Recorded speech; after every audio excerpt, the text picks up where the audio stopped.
In the past couple of videos then, we've seen talk about, how animation principles are generally applied during animation, and of course how forces work and how those forces are sort of the root of where the principles of motion come from. What I want to do here is to sort of bring all of that information together somewhat in a small study of the basics of body mechanics. Obviously here we're talking largely about character animation, though not necessarily just character animation, as of course the body could easily be, an organic sort of humanoid biped like this, but it could also be something like a digger or a catapult or any other such thing. Something that has a series of connected moving parts can be thought of as a holistic body. And the way that it needs to move and behave is, of course, instructed by its mechanics. Now, the primary thing about any mechanical body, be that a human or a robot or a digger, is that they are active systems. They drive themselves. They're not just flapping around under the influence of the different, forces that are acting on them externally. They are generating their own internal forces, either from their muscles or their motors or what have you. Just as these muscles or motors can drive and create motion, they can also be used to resist against motion. So when external forces are, trying to push part of a body in a certain direction, these actuators can be used to resist that force by providing, of course, a counter force. However, even though they are active mechanical bodies primarily, secondarily they may also very often exhibit passive characteristics. You have, for instance, muscles in your arm, but if you hold your arm above your head and then just, let the muscles go and relax, the arm just falls under the influence of gravity. It goes from being an active object when you're raising it to being a passive one when you just let it drop. So here's a guy who's giving us a simple little example of some of the animation principles and also the sorts of mechanics that we see taking place in a body, reasonably commonly. And you can see that his arm's doing this little flick. What he's doing is, maybe he's throwing something on the floor, who knows, he's, just doing a little sort of catapult action with his arm there. Let's see exactly what is coming out of this. Well, obviously he's got his arm raised up at the start here, and you can see that we get a little bit of anticipation there, just as he's, tightening his muscles, ready to perform the throw. We then see that what starts really going first is the forearm. That's snapping out. There's very little movement on the upper arm. So here we have an overlapping action. In this case, of course, he would be, actuating mainly his tricep muscle across the back of his arm in order to snap his forearm down. As his forearm comes, winging it down, of course, it reaches a point of lock here. Elbows don't bend backwards, or at least healthy elbows should not bend backwards. So even though he's got this push force pressing his elbow out, once it reaches the straight point, it locks. Now, what he could do is he could employ the muscles in his shoulders to really just stop it quite rigidly there. It wouldn't stop immediately. You'd get a little bit of bounce, a little bit of follow through, but not much. But he doesn't have to do that, of course. He can just sort of let his shoulder be a bit softer. And since, in this example, that's what he's doing, you'll notice that as the arm hits full lock, the force of the motion that is contained within the forearm, its momentum, has to go somewhere. Just like the Newton's cradle, it travels through something. In this case, it travels into his upper arm, and consequently, as his arm hits the lock, it forces his forearm backwards like that. And we get this passive pendulum style motion coming out of the arm there. We still have reverse momentum, or, the arm turning back here, at the point where the shoulder muscles are beginning to tighten and take the strain, whether he's, willfully actuating them or not. The shoulder only has a limited degree of movement, so the tendons and muscles will snag and cause that to lock. But since there is still some, backswing momentum carrying on, that again has to go somewhere. And in this case, you'll see that we feed it down into the hand. And so as the upper arm begins to lock, the hand starts to pop out. Why the hand? Well, a couple of simple reasons in this example. It could be the spine, the spine could be dragged backwards by the weight of his arms swinging. That would possibly be, allowable depending upon the situation that we were trying to animate. Obviously, his spine, his trunk, his torso is, more muscular and stronger than his arm. So that's more capable of resisting the forces. It resists the torque taking place here at the shoulder. The elbow, of course, can't bend backwards because it's always at full lock, and so the energy gets transferred elsewhere. It either has to go into muscles that will take up the strain, or it passively follows through into something else, in this case the hand. Also, it works in this example for the hand because what we've got him doing is as he throws, he's flicking with his hand. He flicks down to, release and propel whatever object it is he's been throwing. Having completed his throw, which he's done by this stage, he's not really worried about his arm, and he sort of lets it go limp, and subsequently it continues to do this little, passive overlap follow through, and becomes this overlapping multi-part sort of pendulum system as he just sort of lets the energy go out of his muscles. He lets the pull go out of his muscles. And so this is the kind of motion that we get. It's a very simple body mechanic where you've got this transition from an active system to a passive one, whilst of course exhibiting overlap, follow through, and of course chasing the force from part to part, which is what gives the overlap and follow through in the first place. Of course, we spoke in forces about, how weights and forces, cross balance over one another. We mentioned centres of gravity and things such as that. And one thing that characters have to do, if they're not to just, fall over, is to try and maintain some sort of balance. They'll do this, of course, when in a fixed single pose, but they'll also do it throughout the course of a motion, at each pose during a motion. Let's take, for instance, this fellow. He's sort of pitching himself up on one leg to try and, what's he trying to do? Maybe he's trying to catch something. Maybe he's waving for a bus. Maybe he's trying to, reach something off of a high shelf. Who knows? Ideally, as the animator, we would know, but in this example, we don't specifically. So let's look at what he's doing. From the front side, we see that his hip, his root, is pushed over. It's over towards the side of his contacting foot there.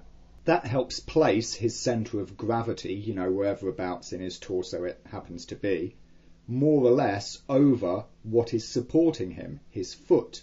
Because if he were leant too much over to one side, and he's only on the one foot, he would then tip sideways like this. You can see that his spine is curving back the other way, but we've got his big, fat, heavy head tipped off as well into that curve. So this arm over here is coming out, providing some counterbalance. This arm that's having to do with the reach, that's not like straight out in front. That would be a bit stupid. It's an unnatural pose. So having that off to the side is creating a bit more off balance to the screen left here. So again, this arm on screen right is helping to balance that. But we've also got this leg stuck out slightly to the side as well. If we look at it from the side view, of course, we see that he's leaning forward. His hip is well ahead of where his, point of contact is. So gravity is trying to pull him forwards. Also, of course, this arm reaching forwards adds a bit more weight. Consequently, we can see that we've got his body or his spine tipping back somewhat to try and rebalance him. This arm that's out to the side is also back to create some more counterbalance, and again this foot here is stuck out as a counterweight to try and counterbalance. As such, the pose is trying to maintain a balance across multiple axes so that overall he's not in a position where his own body weight is going to cause him to fall over. And to that end, he is having to actively push himself into this pose to try and maintain that balance. As we animate characters and they go from pose to pose to pose, each one tries to maintain balance, and of course we try to maintain some form of balance during the transitions. Here we see a similar alternative pose where he's still up on the one foot, and in this case he's heavily, bent over forwards like this, with that rear leg sticking right out for counterbalance there. We also see that both arms are thrown back, providing counterbalance that way, and also out to the side, trying to, counterbalance his position here. Just like a tightrope walker having a long pole. Sticking your arms out sort of spreads your weight in space, helping you to balance. What's he doing here? Maybe he's, at the edge of a cliff, trying not to fall off, or maybe he's sort of swinging in, going to kick a football or something. This could be something of a stationary pose, where of course, he's trying to just hold himself from falling off that cliff, or it could be a very active pose in the middle of an animation, trying to kick a football. The two poses are quite similar, and we see how he is trying to maintain that sort of balance actively in his body. Generally, this is a good rule for how you want to pose a mechanical body, a character or similar, during animation. Very much so on your key poses, you will often try to get the body into a shape where it is reasonably balanced. Obviously, you don't have to be exact and figure out all the tiny details of his weight, but something that visually looks balanced and like the character is not about to instantly fall over is what you're aiming for. And sometimes as well between the transitions, though not always. For instance, take the walk cycle. The walk cycle is often unbalanced during transitions. If we look at some of the key poses of the walk cycle, such as the contact here, where one foot is just contacting, and the passing pose, where you're up on one foot and the other foot is coming past here, and then of course back into the next contact, you've got these three key points, and as you can see, all three of those are balanced. But of course, look at what happens in the transition between. You see, for instance, this point in the movement here, where he's up on that foot, his hip is further forward, but this foot here has yet to make contact. At this point in time, he is out of balance, and due to the way that he's posed, he's going to be tipping forwards like this. Gravity will be pulling him forwards and down. However, what he does is this contacting foot comes out to make contact, and it catches him. And then as that catch takes, he sort of dips slightly into it like that, catching his weight on that leg, causing the knee to bend. This is one thing that is often said of walk cycles, is that it is a process where a character is constantly falling and catching themselves, and falling off that foot and catching themselves with the next, and on and on and on. And this, in effect, is what gives a character their forward momentum when they are walking, pushing themselves off the back leg and just letting, the laws of physics tip them over forwards before swinging the other leg like a pendulum to catch themselves before they hit the ground. This, of course, is why if you, snag your foot and you trip whilst you're travelling forwards, it's not the actual, thing that hits your foot and trips you that pulls you down. It's the fact that you travel forwards and then this, catching foot is no longer there to catch you, and subsequently you fall over. Here's another good example of, various mechanics, both active and passive at work, along with, overlap, follow through, anticipation and all of that going on in a character, a body mechanic. This is the often given example of the baseball pitch. What we have is a character standing here ready to pitch. He winds up in anticipation, reeling himself back, sort of getting some energy, like drawing the string on a bow.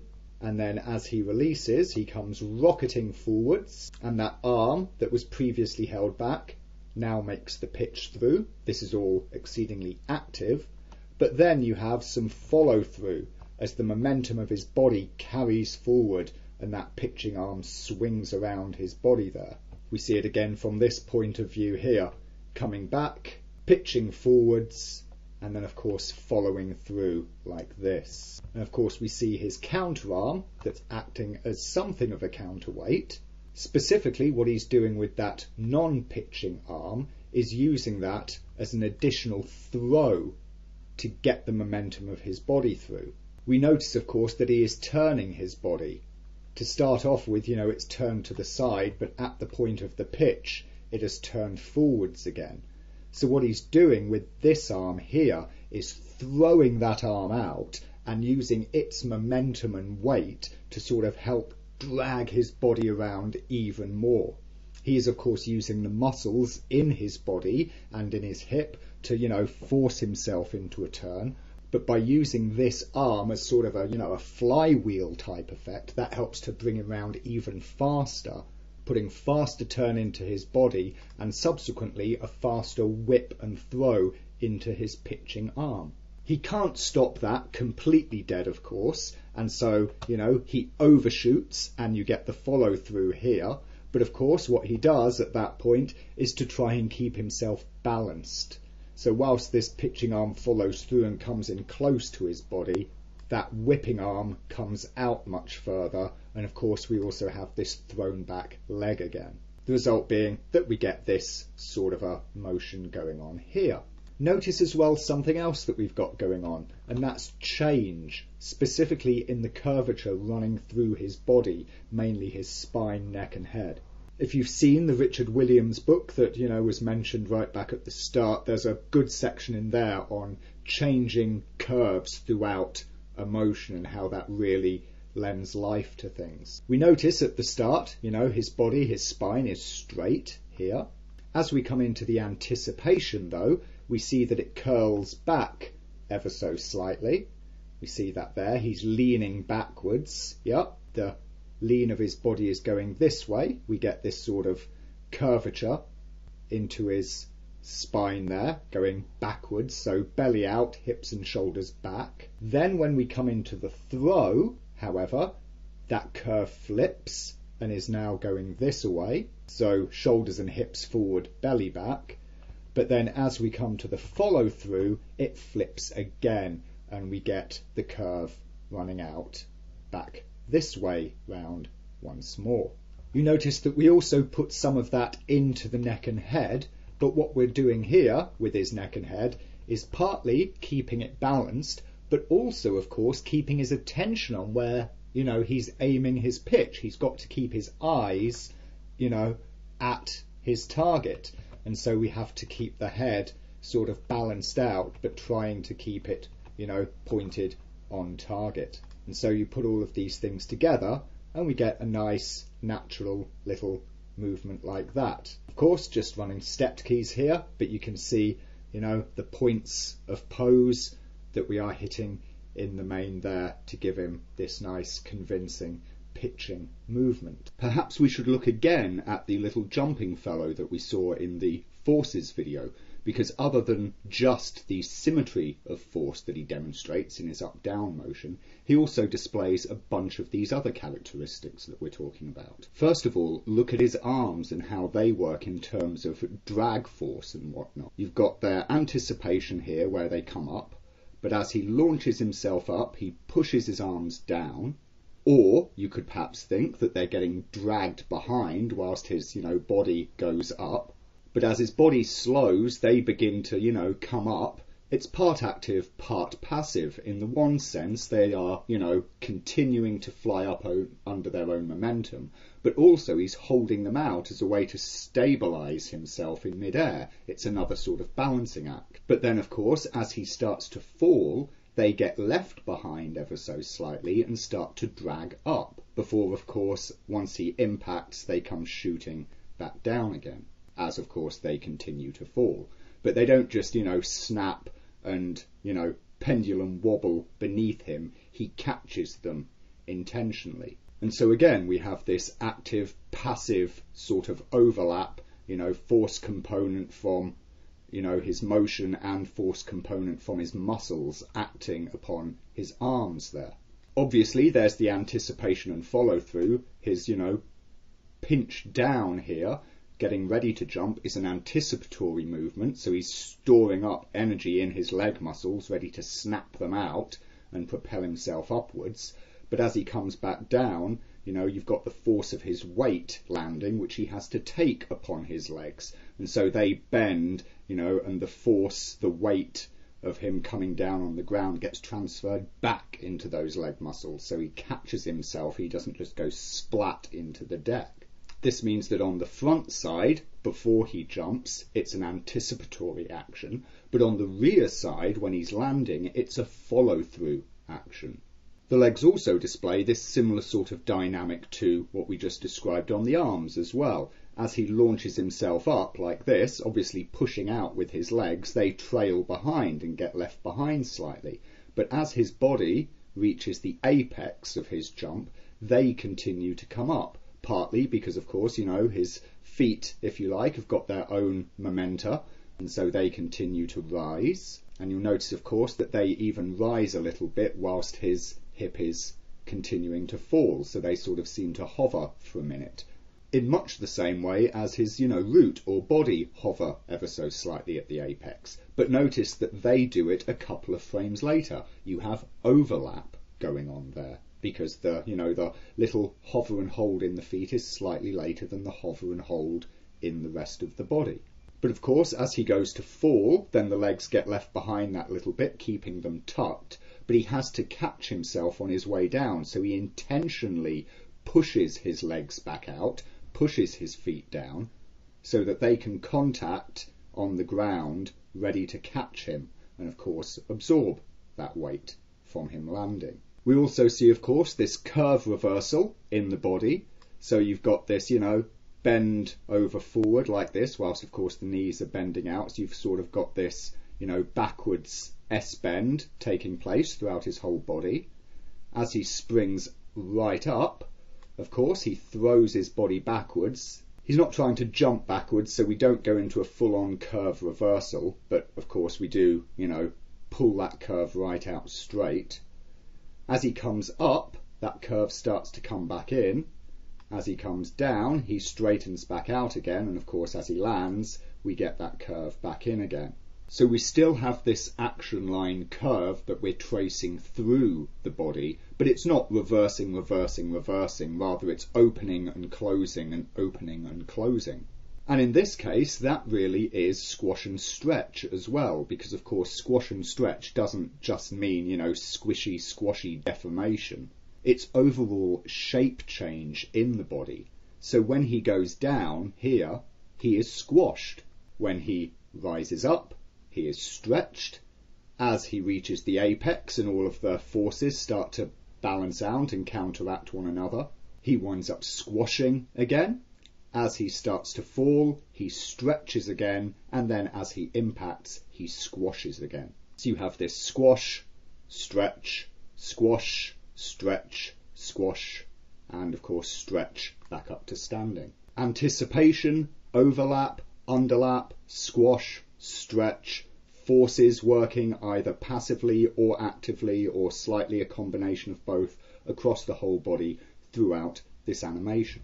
Another nice little example here of, forces, follow through, mechanics and, curve reversal is this guy. We imagine him, kicking a football here. He's come running in, the ball will be somewhere on the ground here. He's come running at it. He takes the kick just like this, more or less starting to impact the ball here. We get this follow through, and of course what he's doing now is really trying to hoof this leading leg forward to get as much power behind the ball as possible. And he kicks it forward so fast and so hard that he actually does a little pop up off the ground. You might think, of course, that it's this contacting leg here. It's bending, it's pressing, and it's pushing him off. But largely it's not. It's the forward momentum of his body coupled with the very fast upward momentum that he's driving into that leg. It's so quick that it gives a slight upward force that's able to lift his entire body just a little bit.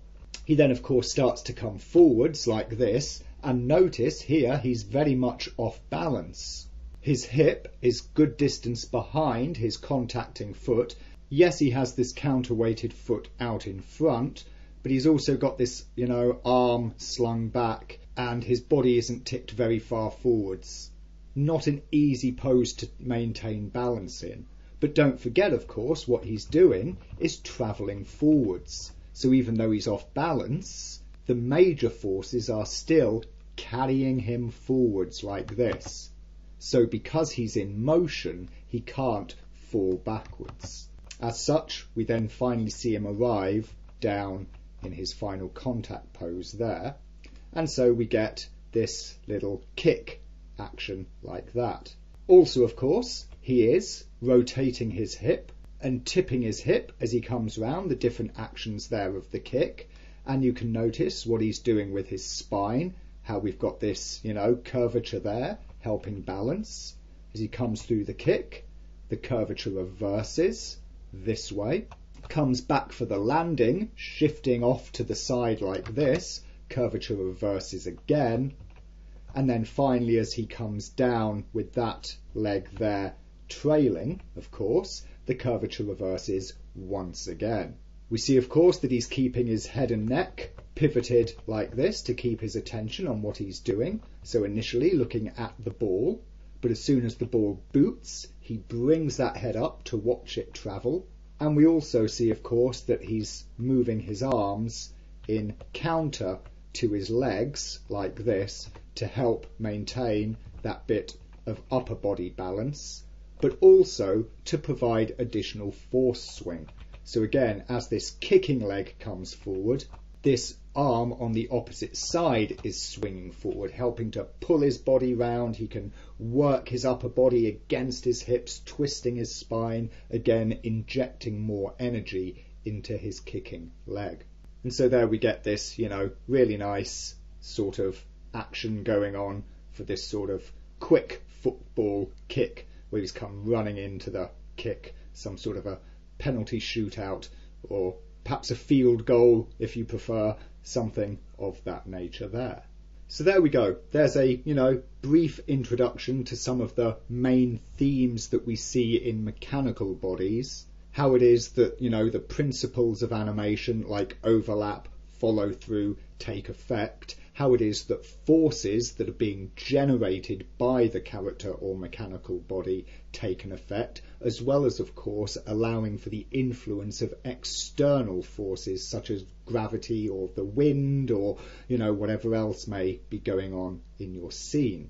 Whilst, of course, also taking note of the way that the actual mechanical body or character is constructed. Where must things lock off? Elbows, knees won't bend backwards, so they can't overshoot. How do we move, the momentum and force between pieces to keep the whole body flowing and keep it alive? Keeping our attention on these sorts of details will be absolutely what we need to work with once we get into the business of full-on character animation later on in the projects section.